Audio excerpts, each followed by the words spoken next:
যুবক সারাদিন নুন খায় কার? আর জান লেখে কাকে?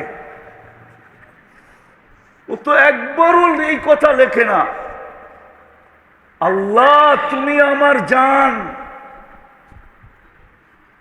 একবারও তো লেখে না আল্লাহ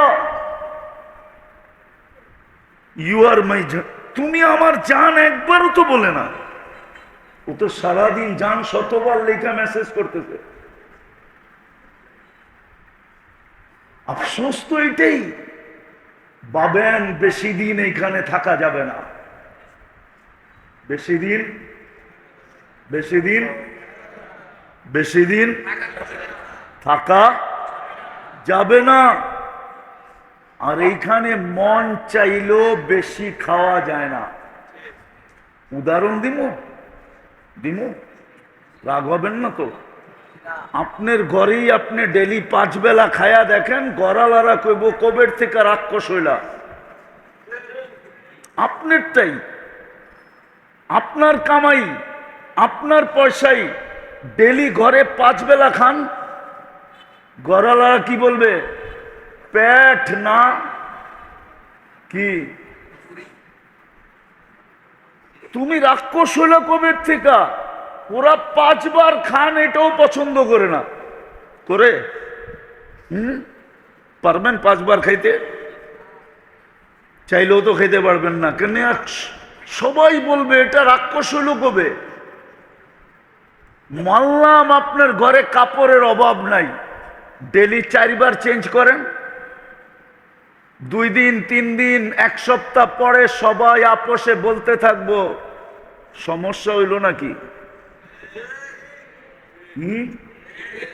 সমস্যা হইল নাকি? নাহলে ডেলি 5 বার কাপড় চেঞ্জ করে কেন? কি কি তাহলে বোঝা গেল এখানে বেশি থাকাও যায় না। মনে চাইলো বেশি খাওয়া, সবকিছু থাকলেও বেশি পড়া। কয়দিন এখানে থাকবেন? চলে তো যাবেন। কি হবে? চলে তো যাবেন। একটু কমাও, চলে তো যাবেন। কালকে এই চেহারাটা কি করে দেখাবেন বলেন? কি করে এই চেহারাটা কালকে দেখাবো? আল্লাহর কাছেই তো যেতে হবে। এটাই তো ঘোষণা দিছি যে লাতুসআলুন্না আনিন নাঈম, প্রত্যেক নিয়ামতের হিসাব তোমার থেকে নিব।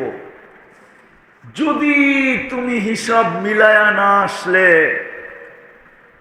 হিসাব যদি মিলায়া না আসলে, তাইলে প্রত্যেকটা নিয়ামতের হিসাব তোমার কাছ থেকে নিব। সময় কতদিন লাগবে ওটা পর্যন্ত বলে দিছে। হতে পারে 60 বৎসরের হিসাব দিতে 50,000 বৎসর লাগতে পারে। বলছে 60 বৎসরের হিসাব 50,000 কেন লাগবে? আপনি বলেন, ডেলি আপনি শ্বাস নেন 1,60,000 বার। শ্বাস প্রশ্বাস কয়বার? মাসে কতবার? বৎসরে কতবার? 60 বৎসরে কতবার? ডেলি অক্সিজেন নেন 550 লিটার। মাসে কত লিটার? বৎসরে কত লিটার? 60 বৎসরে কত লিটার? এরকম একটা যদি খোলা শুরু করি, তাহলে আপনি নিজেই বলবেন 50,000 বৎসর লাগারই কথা। 50,000 বৎসর লাগবে নেয়ামতের হিসাব দিতে।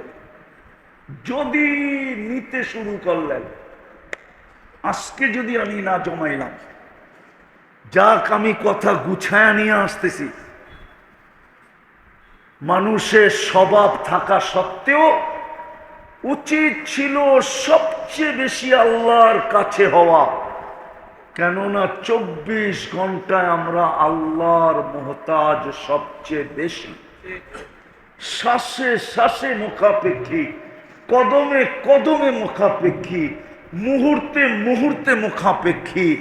দানায় দানায় মুখাপেক্ষী, সর্বক্ষেত্রে আমি মুখাপেক্ষী।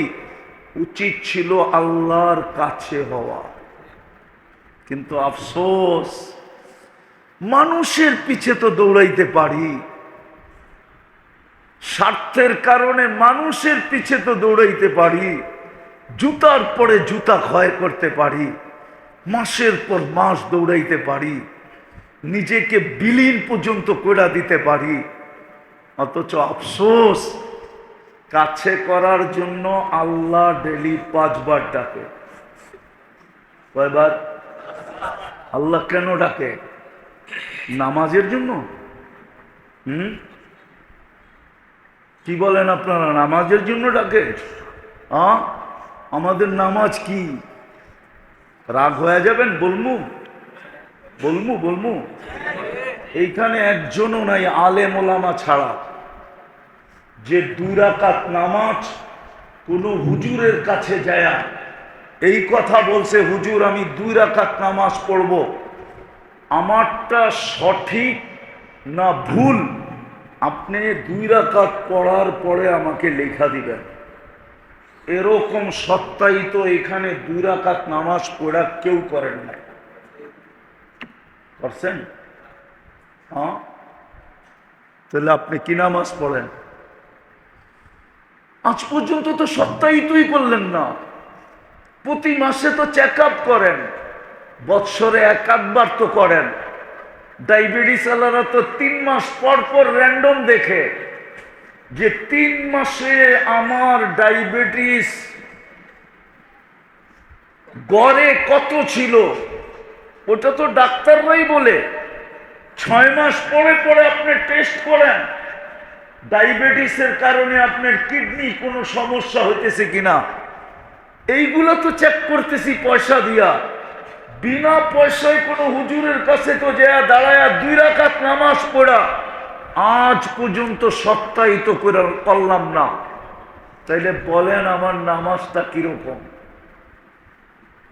রাগ হয়ে গেলেন? উচিত ছিল না ছিল না?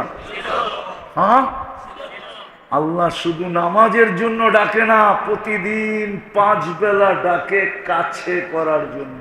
কাছে। মুসলিম শরীফে আছে মানুষ আল্লাহ সবচেয়ে কাছে হয় কখন? মুসলিম শরীফে আছে যখন সেজদায় যায় তো আল্লাহর সবচেয়ে কাছে হয়।